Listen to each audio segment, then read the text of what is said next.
My name is Mabel. I'm 61 years old, and the worst day of my life started like any other big family milestone: quiet, polite, and full of lies. Before I begin, I want to know something. Where are you listening from today? Drop your city in the comments. It helps me remember I'm not alone telling this. And if you enjoy these stories, please give this video a like and consider subscribing to my channel. It truly means so much. Now, let me take you back.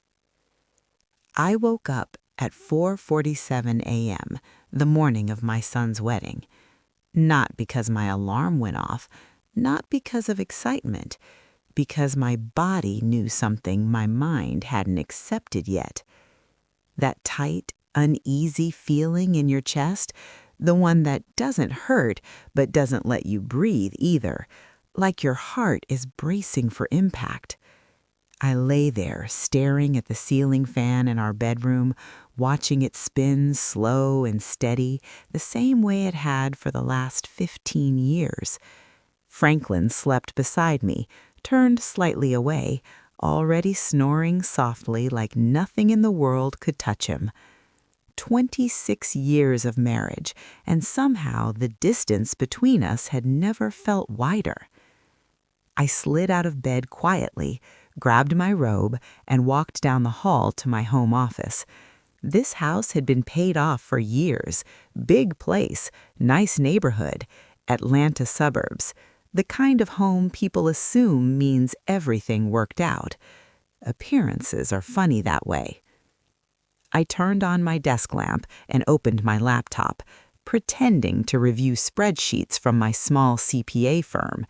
I'd been running it from home since Elijah was in high school. It wasn't glamorous, but it was mine, and more importantly, it paid for my son's education, his books, his internships, all the things Franklin's good corporate salary somehow never quite stretched far enough to cover. The numbers on the screen blurred together. Outside, the sky was still dark, but I could already picture what this place would look like in a few hours. White folding chairs lined up across the lawn, soft string lights draped between the oak trees, the wooden arch Franklin built last spring, the one I'd spent months training roses to climb. I wanted everything perfect for my boy. Elijah deserved that. I'd given him everything I had: time, energy, patience, love. I was the one who packed lunches, remembered dentist appointments, stayed up late helping with science projects, and sat through every band concert, even when my back ached. Franklin? Franklin was the charmer, the storyteller, the guy everyone loved. And for a long time, that balance worked, until it didn't. Something had been off for months. Little things at first.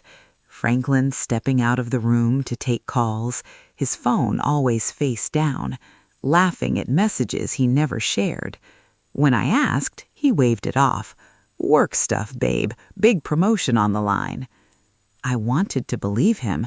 You don't throw away a marriage that long over a gut feeling. You talk yourself out of it. You tell yourself you're tired, overthinking, being dramatic. That's what good wives do, right? The soft knock on my office door snapped me back to the present. Elijah.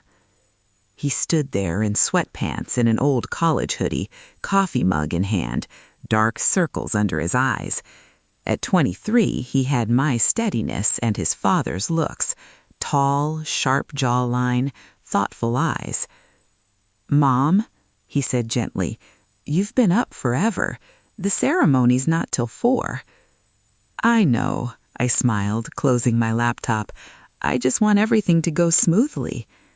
He stepped inside and perched on the edge of my desk, suddenly looking younger than he had in years. Dad already left. My eyebrows pulled together. Left where? Said he had errands, something about last-minute stuff. That didn't sit right. Elijah took a sip of coffee, then hesitated. "Can I ask you something?" I turned my chair toward him fully. "Of course." He stared down into his mug like the answer might be floating there. "Do you think Madison actually loves me?" That question hit harder than I expected. Madison, beautiful, driven, polished, from one of those families where success is assumed, not earned. On paper, she was perfect, the kind of woman people brag about their son marrying. But I'd noticed things.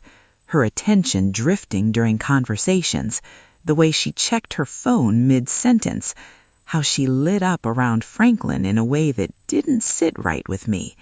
Still, I chose my words carefully. It's normal to get cold feet on your wedding day. Marriage is a big step. He shook his head. "It's not just jitters, Mom. Sometimes I feel like I'm just part of her checklist, like she wanted the life, not me." My chest tightened. "And lately," he added quietly, "she's been spending a lot of time with Dad." There it was.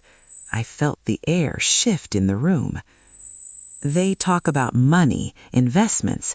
She says he's mentoring her." I reached for his hand and squeezed it. I'm sure it's harmless. The lie tasted bitter. He finally looked at me, eyes glassy. "I think she's in love with someone else." Before I could respond, the door opened again. Franklin stood there, already dressed, crisp shirt, confident smile, the picture of calm authority. "Well, look at my favorite people. Big day, huh?" His eyes flicked briefly to Elijah, then back to me. "Madison's coming by around 10, wants to talk seating arrangements. Her parents are particular." Elijah's jaw tightened. "Seating arrangements?" He repeated. "Politics," Franklin said lightly. "Best handled privately." I watched them, father and son, and felt it settle deep in my bones. Something was very, very wrong. After they left, I canceled my caterer call. I didn't tell anyone why. For the next 2 hours, I moved through the house like a ghost, wiping already clean counters, straightening flowers that didn't need fixing. At exactly 10:02 a.m., a white luxury sedan pulled into our driveway. Madison. I didn't answer the door. Instead, I slipped out the back, crouched behind the hydrangeas lining the living room window, flowers I'd planted with pride years ago. Through the glass, I saw them. Franklin poured her a drink. They stood too close. His hand rested low on her back. Casual, intimate, wrong.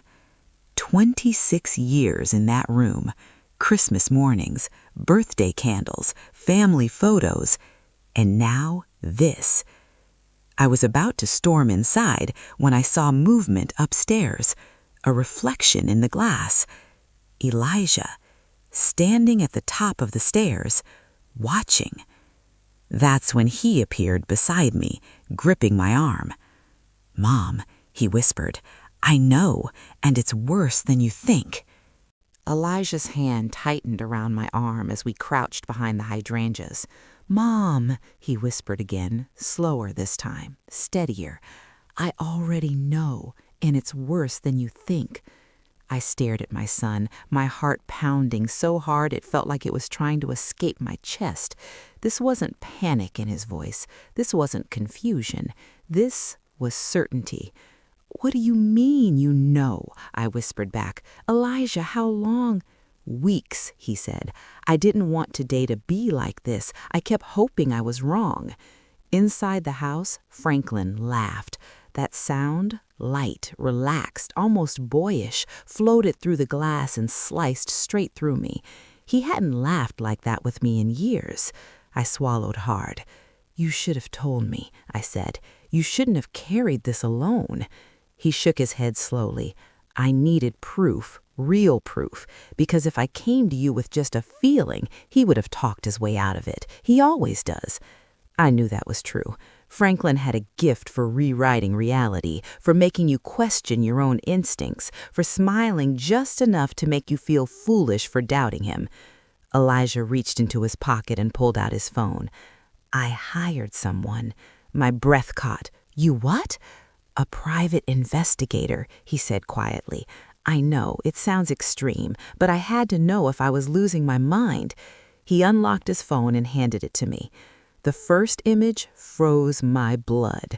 Franklin, Madison, walking into a downtown Atlanta hotel together. The timestamp glared up at me. 3 weeks ago, 1:12 p.m. The next photo showed them leaving 2 hours later. She was laughing, his hand rested on her lower back, possessive and familiar. I scrolled. Another restaurant, another hotel, another parking garage, photo after photo after photo. They meet twice a week, Elijah said, like clockwork. I felt dizzy. This wasn't a mistake. This wasn't temptation. This was a system.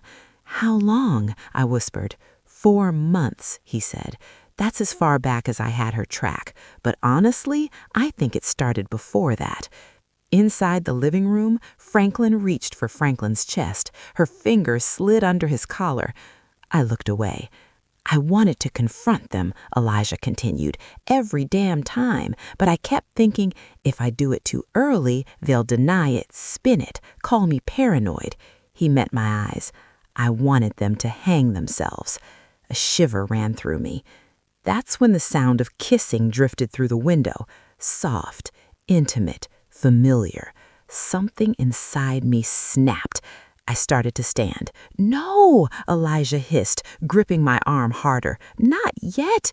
Not yet, I whispered fiercely. They're in our house, on our couch.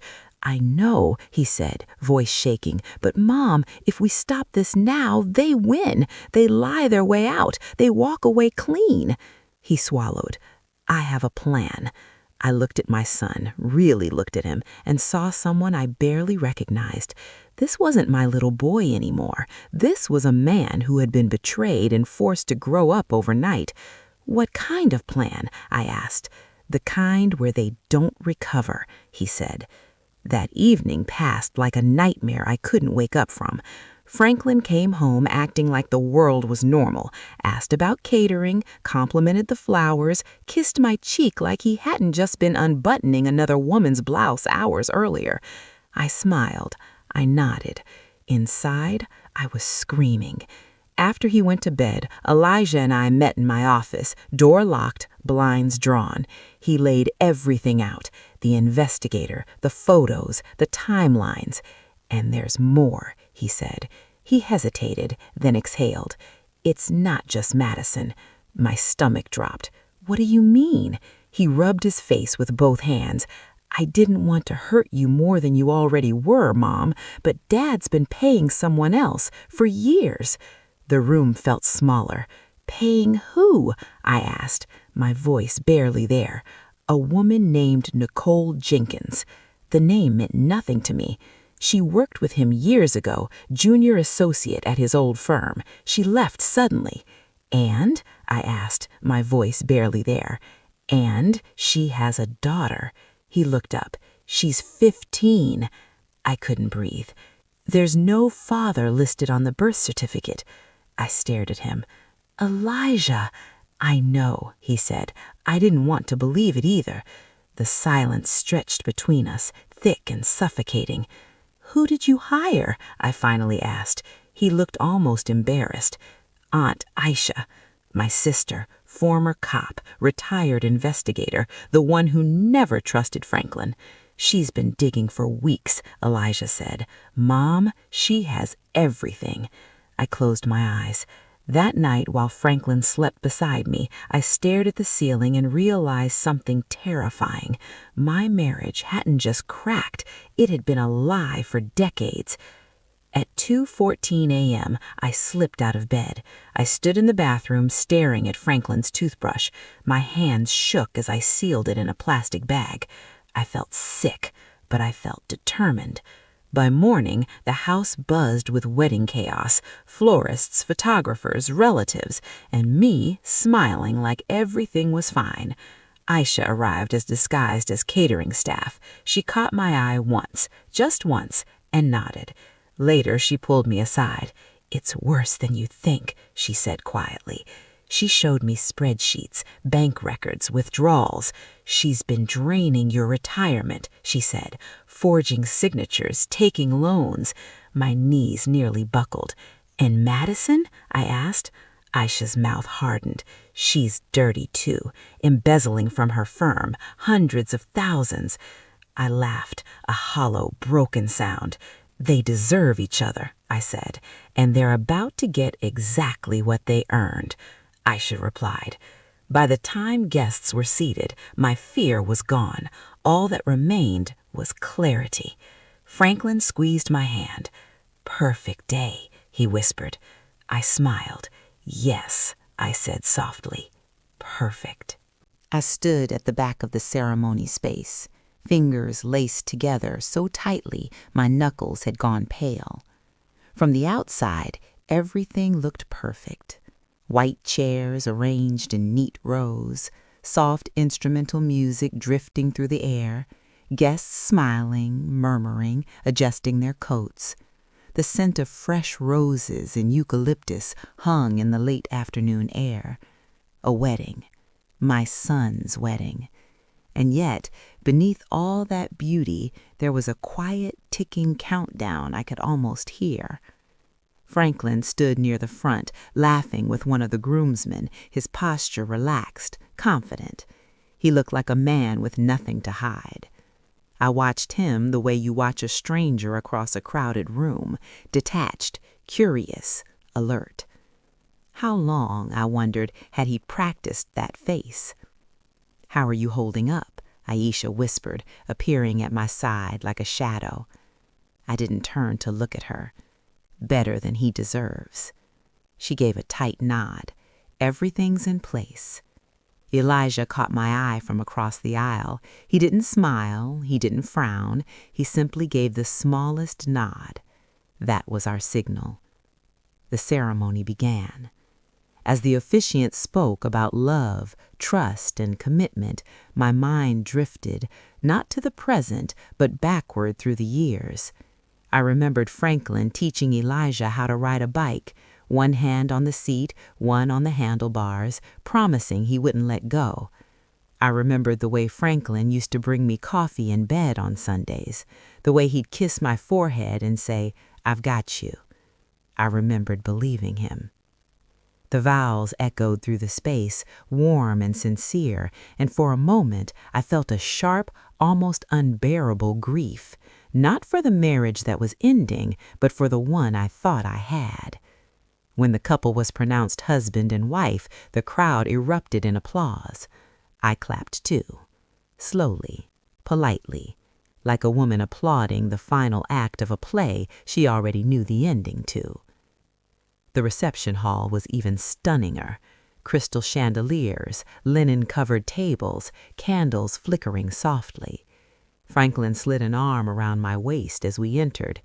"You look beautiful," he said, leaning in close. I smiled. "Thank you." His hand lingered too long, possessive in a way that now felt obscene. Madison stood near the bar, radiant in a fitted navy dress, her hair swept back elegantly. She laughed at something a guest said, completely at ease. When her eyes met mine, she didn't look away. Instead, she smiled. Not nervous, not guilty, confident. That was when I knew she thought she'd won. Dinner passed in a blur of polite conversation and practiced normalcy. I barely tasted the food. Then came the speeches. The father of the bride spoke first, then the maid of honor.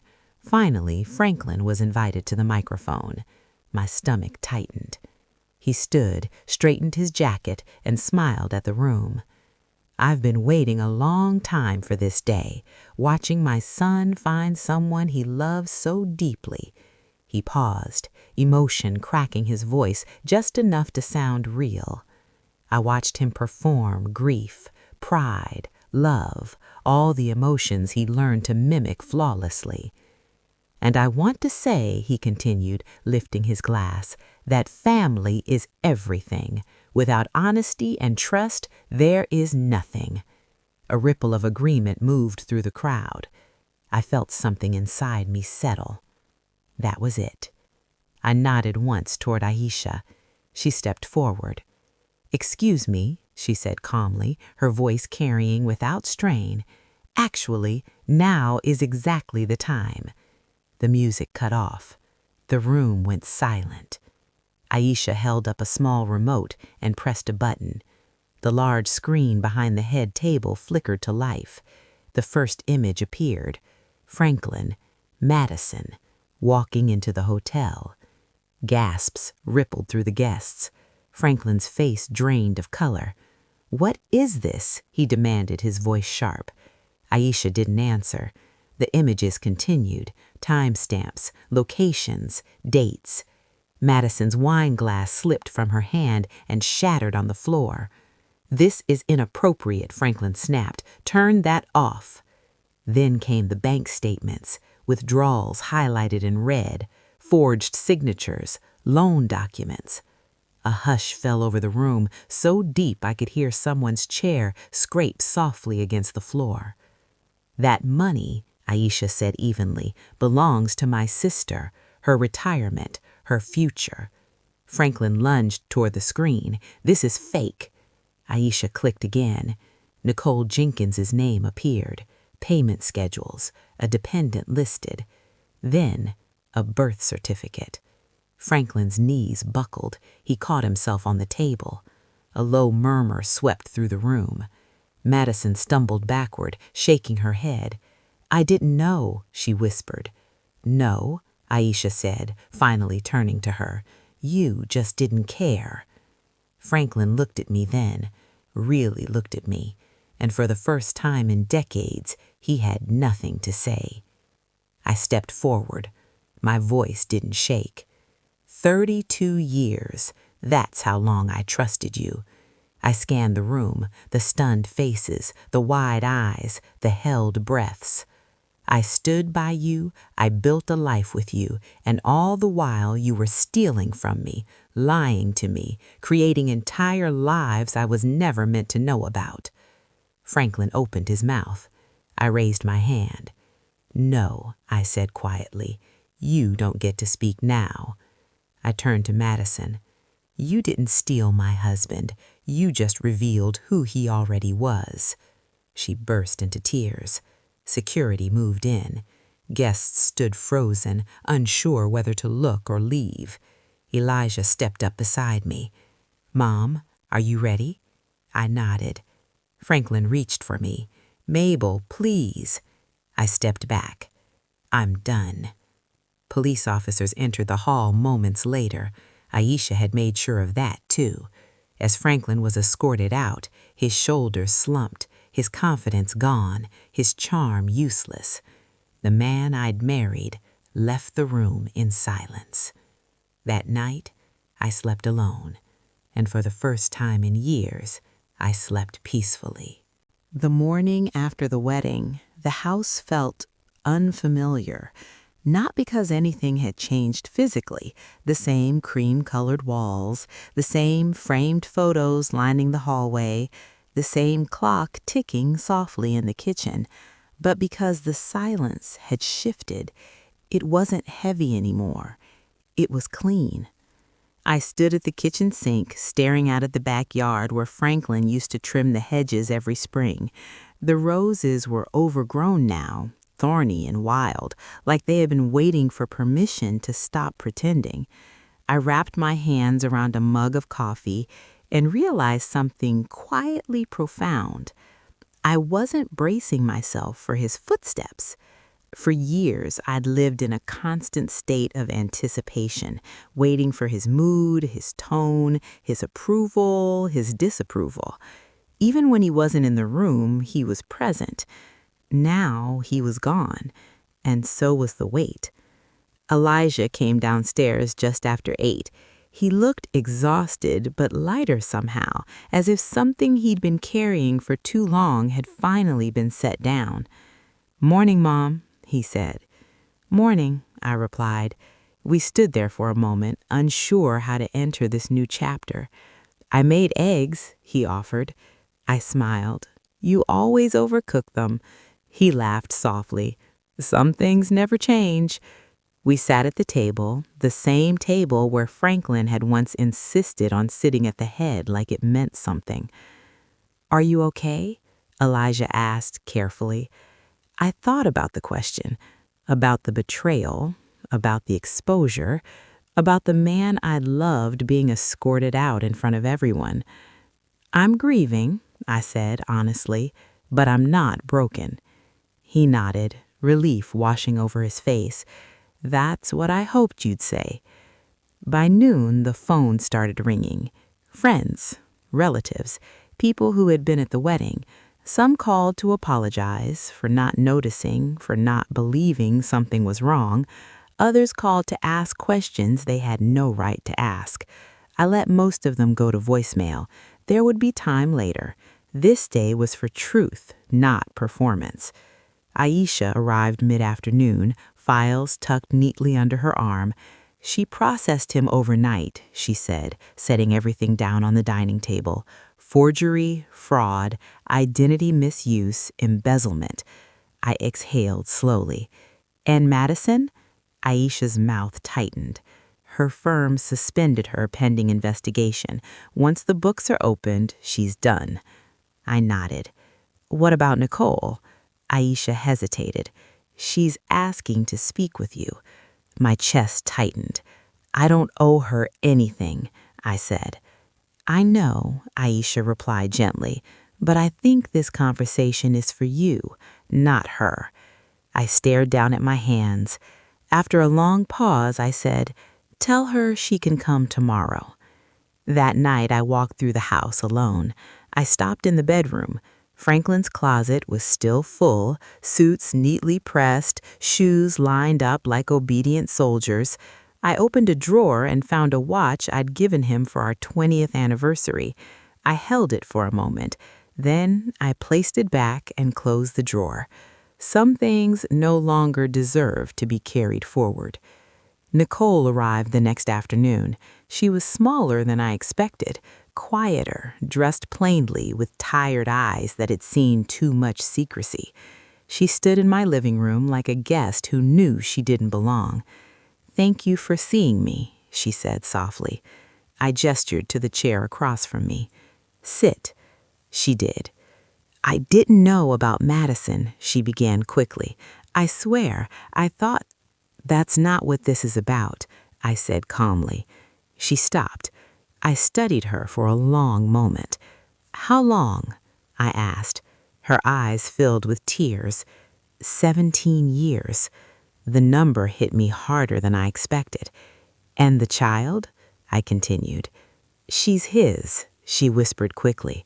"He insisted on secrecy, said it would destroy everything." I nodded. "Did you love him?" She hesitated. "I loved the man he pretended to be." I felt an unexpected wave of understanding. "So did I said. She looked at me then, really looked, and broke down. "I'm sorry," she sobbed. "I never wanted to hurt you." I waited until she composed herself. "Listen to me," I said evenly. "You didn't steal my life. He did." She nodded, wiping her face. "What will you do now?" I asked. "I don't know," she admitted, "but I won't hide anymore." "Good," I said. "Your daughter deserves better." Nicole left quietly, and when the door closed, I felt something loosen inside me. Not forgiveness, closure. The legal process was slow, deliberate, exhausting. Meetings with attorneys, paperwork, reclaiming accounts. I learned just how much Franklin had taken, how carefully he'd planned it, how little remorse he's shown in private communications uncovered during discovery. The man I'd loved had been methodical. That knowledge hurt. But it also freed me because monsters are easier to walk away from than illusions.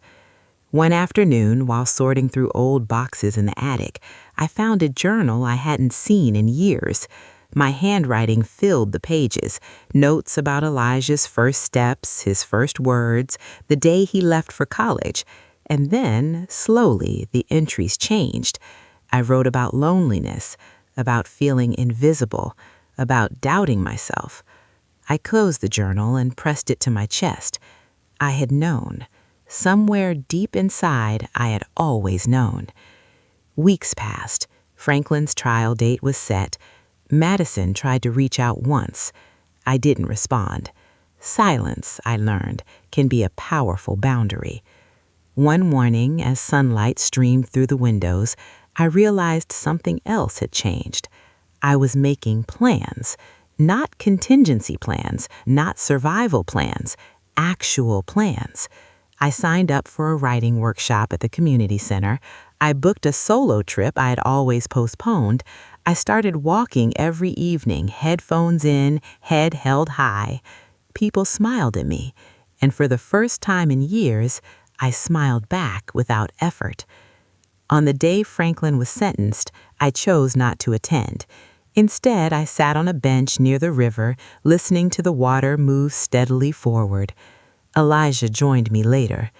"It's over," he said. I nodded. "Yes," I replied. "It is." That night, as I lay in bed, I thought about all the versions of myself I'd been: the young woman in love, the devoted wife, the questioning partner, the betrayed woman, and now, the free one. The letter arrived on a Thursday morning. It was thin, plain, white envelope, no return address. I noticed it immediately because my name was written in handwriting I knew as well as my own, Franklin's. For a long moment, I didn't open it. I carried it into the kitchen, set it on the counter beside my coffee, and stared at it as if it might speak first. For decades, that handwriting had meant bills paid, schedules organized, lives managed. It had signed birthday cards, legal documents, school permission slips. Now it felt like something foreign. Elijah was already gone for the day. The house was quiet, filled only with the soft hum of the refrigerator and the morning light stretching across the floor. I picked up the envelope. My hands were steady. That surprised me. I slid a finger under the seal and unfolded the single page inside. Mabel, I don't expect forgiveness. I don't deserve it, but I need you to know that I never stopped loving you. Everything I did was wrong, but it wasn't because of you. I hope one day you can remember the good years and not only the end. Franklin. I read it twice, then a third time, and when I was done, I folded it carefully and placed it back inside the envelope. I didn't cry. What I felt instead was something quieter, final. He still didn't understand, not really. He believed love could exist without honesty, that good memories could erase years of betrayal, that intentions mattered more than actions. I poured myself another cup of coffee and placed the letter in the junk drawer. Some things don't deserve a response. A few days later, I ran into Madison. I hadn't planned on it. I was at the grocery store, standing in the produce aisle, weighing avocados in my hand, when I sensed someone behind me. Mabel? Her voice was softer than I remembered. I turned slowly. Madison looked different. Not undone, but stripped of confidence. No perfect hair, no tailored clothes, just a woman standing in fluorescent light, exposed. I didn't expect to see you, I said calmly. She swallowed. I've been hoping I might. I nodded once. You have 2 minutes. She flinched but nodded gratefully. I'm not asking for forgiveness, she said quickly. I know I don't deserve it. I wanted you to know that I lost everything. My job, my reputation. People don't look at me the same. I studied her face. This wasn't remorse. It was consequence. I see, I said. She hesitated. Franklin tried to contact me from inside. My jaw tightened. I didn't respond. She rushed to add, I swear I blocked the number. That's wise, I said. She looked at me, eyes glossy. How are you so calm? I considered the question. Because the worst already happened, and I survived it. She nodded slowly, as if filing that away. I hope you find whatever you're looking for, she said quietly. I met her gaze. I already did. I turned back to the avocados. When I looked up again, she was gone. That evening, I went for my usual walk. The neighborhood looked the same, children riding bikes, couples walking dogs, porch lights flickering on as dusk settled in. For years, I'd walked these streets carrying an invisible weight, always thinking, always questioning. Now my steps felt lighter. I passed houses I'd been inside before, homes where I'd laughed, shared meals, played the role of wife. I wondered how many women inside those walls were holding their own quiet doubts, how many were telling themselves it was nothing, how many were shrinking to keep peace. At the end of the block, I stopped and took a deep breath. I made a silent promise to myself, never again. Elijah moved out 2 months later, not because we needed space, but because he was ready. We stood in the doorway of his new apartment, boxes stacked around us. You sure you're okay alone? He asked for the 3rd time. I smiled and, I'm not alone, I'm independent. He laughed and pulled me into a hug. I'm proud of you, Mom. The words settled deep in my chest. So am I said. The trial concluded quietly. Franklin pled guilty. The sentence was fair. I didn't attend. I didn't need to see him broken to feel whole. Life began to take on a new rhythm. Mornings with coffee and writing, afternoons volunteering at the community center, evenings filled with books, music, and long baths without rushing. I met new people. Not romantically, not yet. Just connections, conversations, humanity. I realized how much of myself I'd set aside over the years, my opinions, my desires, my voice. I was finding them again. One afternoon, while cleaning out the garage, I found an old photo album, Franklin and me on our honeymoon, young, hopeful, smiling. I sat on the floor and flipped through the pages slowly. I didn't feel anger. I felt tenderness for the woman that I'd been. She hadn't been foolish. She had been loving. I closed the album and placed it gently back in the box. Some memories don't need to be destroyed. They just need to be put in their proper place. Months passed. Seasons changed. I cut my hair shorter, started wearing colors I'd avoided. I laughed more. Not loudly, freely. On my 62nd birthday, I did something I'd never done before. I took myself out to dinner. I dressed nicely, ordered what I wanted, sat by the window. The waiter asked if I was celebrating something.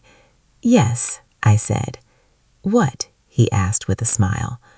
My life, I replied. That night, as I lay in bed, I thought about the woman I had become. Not hardened, not bitter, just awake.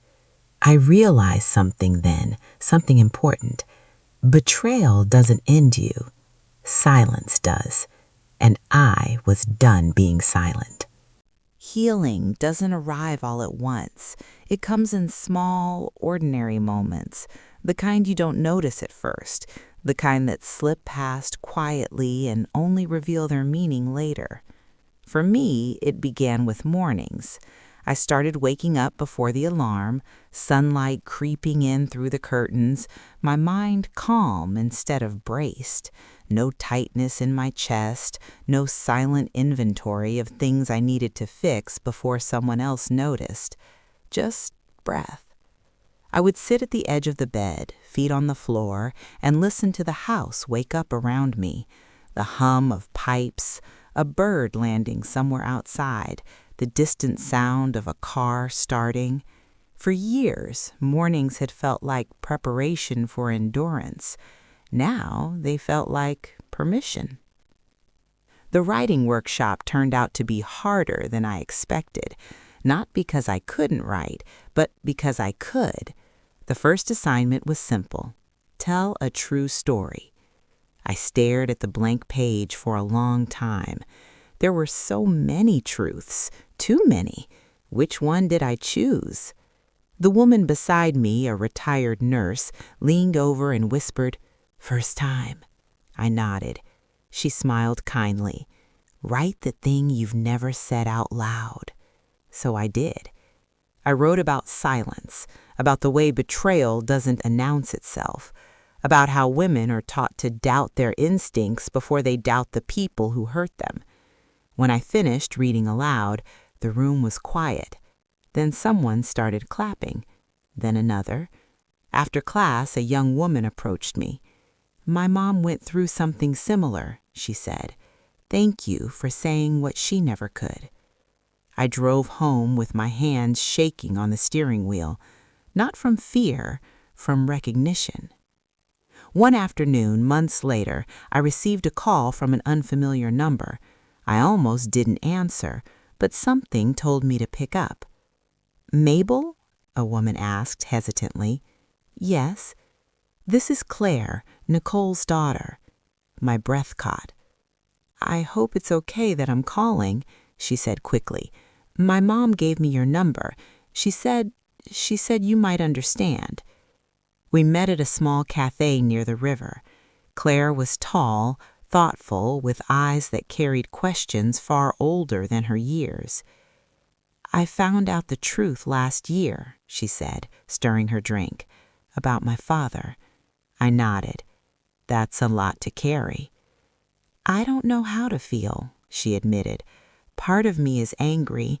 Part of me just feels empty." I chose my words carefully. "You're allowed to feel all of it. None of this was your fault." She looked at me surprised. "You don't hate us?" I shook my head slowly. "No," I said. "I hate what was done, but not who you are." Her shoulders relaxed. "I don't want to be defined by him," she whispered. "You won't be," I said gently. "You get to choose who you become." When we hugged goodbye, something inside me healed just a little more. Franklin tried to call again. I didn't answer. He sent another letter. I didn't open it. Boundaries, I learned, aren't cruel. They're kind to yourself. As the year moved on, my story began to travel further than I expected. The community center invited me to speak, then a local radio station, then a small podcast. Each time I told the truth without embellishment, not to shame, not to perform pain, but to remind people that quiet betrayal still counts, that choosing yourself isn't selfish, it's survival. One woman stayed behind after a talk, gripping her purse tightly. "I thought I was crazy," she whispered. "Hearing you, I finally understand I'm not." I held her hand. Neither of us cried. We didn't need to. On a crisp autumn afternoon, I stood in the backyard watching the leaves fall. The roses I'd neglected for years had bloomed wildly that summer, unruly, imperfect, alive. I trimmed them back gently, not to control them, just to help them grow. As I worked, I thought about all the years I'd spent trying to be smaller, quieter, easier to live with. I smiled to myself. I had been wrong about strength. It wasn't about endurance. It was about honesty. Elijah came by one evening with takeout and a grin. "You're becoming famous," he teased. I laughed. "Hardly." He grew serious. "I'm glad people are hearing you." "So am I." He hesitated. "Do you ever miss him?" I considered the question. "I miss who I thought he was," I said honestly, "but I don't miss living in confusion." He nodded. "That makes sense." We ate in comfortable silence. On the anniversary of the wedding, not my son's, but the day my life cracked open, I returned to the river. I sat on the same bench. The water moved forward just as it had before. I closed my eyes and thought about the woman I had been that day, standing in the reception hall, calm amid chaos, choosing truth over comfort. I whispered softly, "Thank you," not to Franklin, to myself. That night, I opened a new notebook. On the first page, I wrote, "This is not a story about betrayal. It's a story about waking up." I didn't know who would read it. I just knew I needed to write it. As winter approached, my house felt warmer, not because of the heater, because it was finally mine. I rearranged furniture, donated old clothes, cleared drawers that held nothing but obligation. Each small act felt like reclaiming territory. On New Year's Eve, I stood alone on my porch watching fireworks bloom in the distance. I didn't make resolutions, I made acknowledgments. I acknowledged my pain, my resilience, my voice. I whispered one last promise to myself: I will never abandon me again.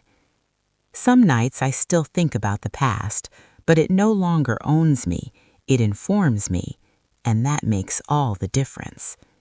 If this story ever reaches someone sitting in silence, wondering if their pain is real, wondering if they're imagining things, wondering if choosing themselves is allowed, let me say this clearly. You are not weak for staying, you are not foolish for loving, and you are not wrong for leaving. Sometimes the bravest thing you can do is listen to the quiet voice inside you that says, "Enough." And that is where my story rests, not in anger, not in regret, but in truth. I didn't expect peace to feel so ordinary. No dramatic sunrise, no sudden certainty, just a quiet morning where I realized I wasn't waiting for anything anymore.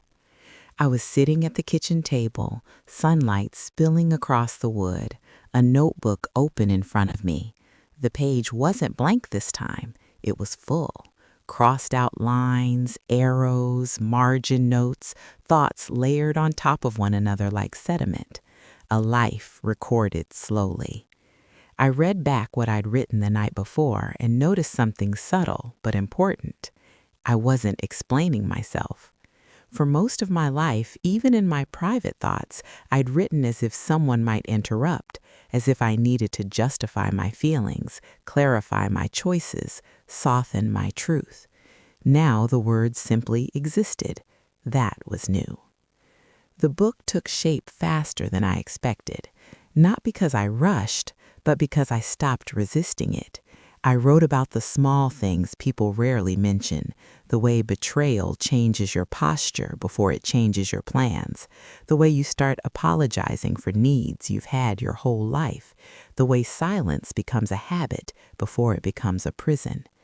I wrote about Franklin, yes, but not as a villain. I wrote about him as a man who chose comfort over courage, secrecy over honesty, and control over connection. And I wrote about myself, not as a victim, but as a woman who finally stopped negotiating her worth. When the manuscript was finished, I didn't feel triumphant. I felt calm, like I had finally told the truth to the one person who mattered most, me. The first public reading happened at the same community center where I'd taken the writing workshop. The room wasn't large. Folding chairs, a modest podium, a microphone that squeaked when I adjusted it. I stood there looking out at faces both familiar and unfamiliar, women, men, young, older, some with guarded expressions, some already emotional. I took a breath. This isn't a story about divorce, or infidelity, or even betrayal. The room stilled. It's a story about what happens when you stop abandoning yourself to keep the peace. I spoke slowly, not for drama, for truth. When I finished, no one rushed to clap. There was a pause. Then a woman in the front row whispered, "Thank you." And that was enough. Afterward, people lingered. They always did, as if leaving meant going back to a life they hadn't fully processed yet. A man approached me, his voice unsteady. He said, "I stayed too long. I thought leaving meant I failed." I shook my head gently. Staying isn't strength if it costs you yourself. A young woman hugged her arms around her body and said, "I'm scared I'll end up like my mother." I met her eyes. You don't have to repeat what you can recognize. One by one, they shared pieces of themselves. I didn't fix anything. I just listened, and somehow that mattered. Elijah read the book before it was published. He sat across from me on the couch, pages in hand, quiet for a long time. Finally, he looked up. "I didn't know how much you carried," he said. I smiled softly. "I didn't either, not until I put it down." He swallowed. "I'm sorry I didn't see it sooner." I reached for his hand. "You saw it exactly when you needed to." He nodded. "I hope," he said, "that if I ever start losing myself, I'll notice." "You will, because now you know what it looks like." One evening, while cleaning out an old email account, I found messages from years ago, drafts I'd never sent, questions I typed and deleted, words I almost spoken. Reading them felt like listening to a younger version of myself calling from another room. I didn't feel sad. I felt grateful. She had tried. Even when she didn't yet know how to leave, she had been reaching for air. I closed the laptop and whispered, "I hear you now." The house continued to change with me. I painted the bedroom a warm, earthy color Franklin would have hated. I moved the bed to face the window. I stopped keeping the guest room untouched, waiting. Waiting had been a habit. I turned it into a reading room instead. On a quiet Sunday afternoon, I received a handwritten note from someone I didn't recognize. It read, "I listened to your story while sitting in my car because I wasn't ready to go inside. I don't know what I'll do yet, but for the first time, I believe I have a choice." I held the letter for a long time. This, I realized, was legacy.